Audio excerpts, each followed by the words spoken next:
my name is Pascale Gibon, and I am delighted to welcome you to the Everyday Life Balance Show, the podcast for men and women who want to create more balance and harmony in their life on a mental, physical, and spiritual level. Every Monday, you get access to insights, practical tools, and strategies on well-being, personal development, life fulfillment, and success from experts in their field and from me, your change catalyst. It is my mission to guide you to happiness and help you find greater joy, inner peace, and balance. This is an invitation to you, the listener, to transform your life one step at a time. In today's episode, I share with you the story behind the creation of my #1 best-selling book, Yes to Love, the ultimate guide to personal transformation for everyday life balance. I'm very excited to share the whole story with you, and it's the first time that I share the whole story. Hi, my name is Pascale Gibon, and welcome to episode 69 of the Everyday Life Balance Show. So let's start from the beginnings. I wrote Yes to Love in 2015, and it was first published in 2016. However, my writing journey dates back to 2010. I knew there was a book in me. I attended my first writing workshop back then, and my intention was to write a book one day. It was therefore something I foresaw in the distant future. Little did I know that I would start writing earlier than I anticipated. The Miracle.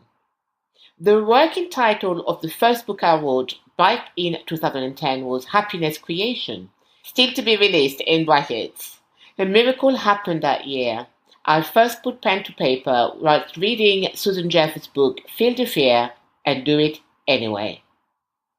Her book had a life-changing and miraculous effect on me. Susan's book content was so profound that it got me inspired.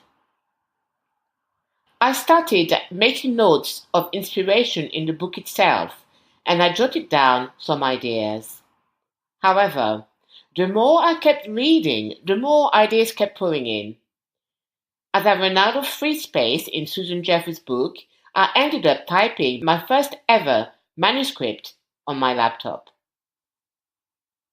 The first draft of my manuscript was interesting. I still have it to this date. I asked a graphic designer friend to design the cover for me. I created also an A4 spiral bound copy so that I could get a couple of friends to give me some feedback. It was definitely work in progress, ... Then I got better and better. In 2010, I also entered a book competition. I believe it was a good incentive to get my first book idea completed. The Epiphany. In 2015, I read the story of Uzziah Patel and Rosie Patterson. The article was published in a British national newspaper, and it was entitled Under Pressure, Burning Out on the Square Mile. This article, written by Alice Azania Jarvis, covered the increasing suicide rate and employees' burnout in the City of London, and how life can be hard for young, white collars or high achievers starting up. I was deeply touched by the content I read in the above article. I knew there was another way and a healthier solution. I felt wholeheartedly compelled to share with the world how to regain a sense of balance, inner peace, and happiness. The joy of writing from inspiration.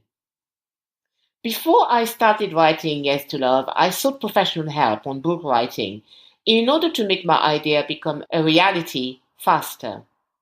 I was granted a book architect or coach I was accountable to who monitored my progress. The greatest advice I received was to write from inspiration. I loved the idea of letting the writing flow through me seamlessly. Getting the manuscript became my one thing, as I focused relentlessly on writing daily by following a clear roadmap. I wouldn't have completed the manuscript without the help of my book architect. He set a deadline for completion, which made me move into action. I had a goal, and I stuck to it. The way I wrote from inspiration was to first set the intention from the start to provide my readers with great information that can help them transform their lives and live a life of balance on a daily basis. The terror barrier.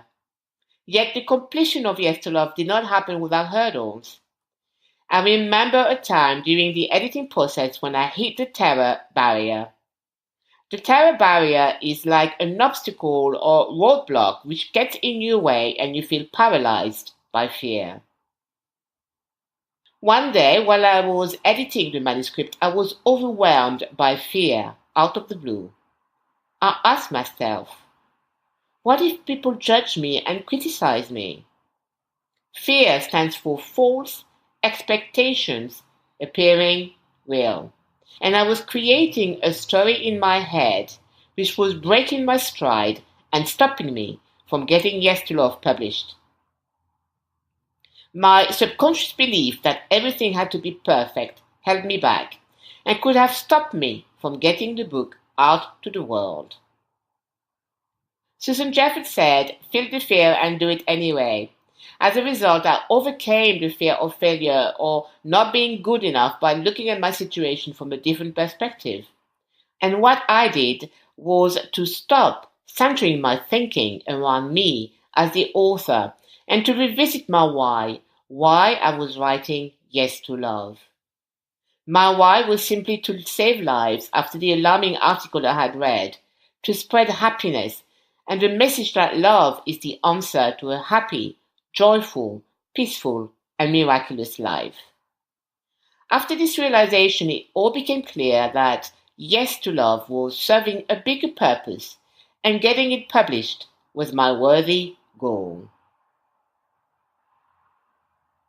The power of love. Isaac Newton said, "Truth is ever to be found in simplicity, and not in the multiplicity and confusion of things." My key message is that when you live a love-centered life, it becomes much simpler. You can bounce back, regain your zest for life, and turn it around. Yes to Love became my brainchild. Since then, I have never looked back. I believe that the early writing years were pure practice.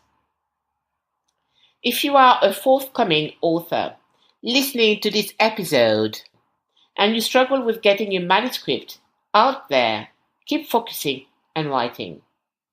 Trust that everything in your life is in perfect divine timing and order. And this is true also for anyone who has a project in mind in the pipeline that still needs to see the light. Love is your salvation. Therefore, change your life and say yes to love.